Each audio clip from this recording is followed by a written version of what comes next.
The top U.S. diplomat outlines the critical role technology plays in the world's geopolitical challenges. Welcome to VOA Asia Weekly. I'm Chris Casquet in Washington. That story is just ahead, but first making headlines. South Korean and U.S. troops practice building floating bridges to ferry tanks and other armored vehicles across rivers. The exercise was part of larger joint drills that have drawn the ire of North Korea. North Korea fired more artillery shells off its east and west coasts Wednesday. The North Korean military said it was in response to South Korea's firing of more than 10 shells of multiple rocket launchers near the front line. A group of about 90 Japanese conservative lawmakers visited Yasukuni Shrine, which honors Japan's 2.5 million war dead.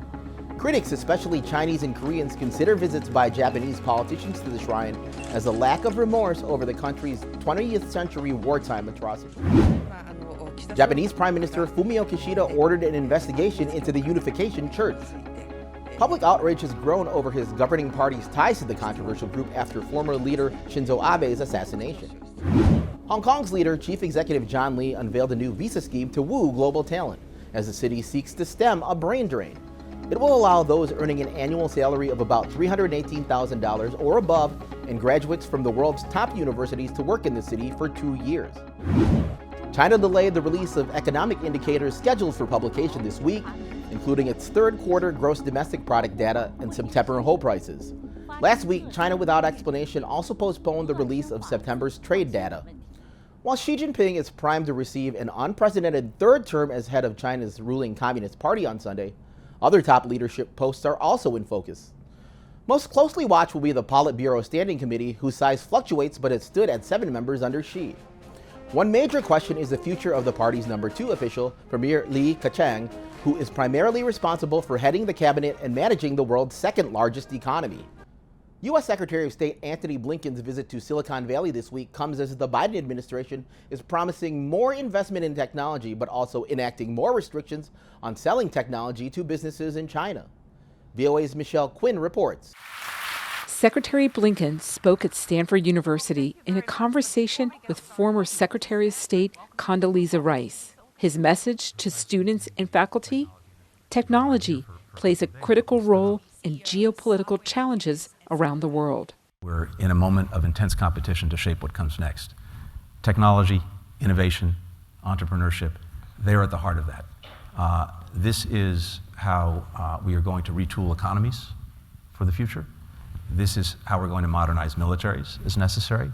Blinken's trip comes as the Biden administration is starting to implement the CHIPS and Science Act, billions of dollars slated to boost domestic semiconductor research and manufacturing. Earlier this month, the administration issued export controls, preventing some semiconductor suppliers from selling to China to hamper that country's ability to develop chips and use them in its military. There's only a small number of countries that either are manufacturing the highest end semiconductors or making the tools to manufacture the highest end semiconductors. We want to make sure that we keep those where they need to be.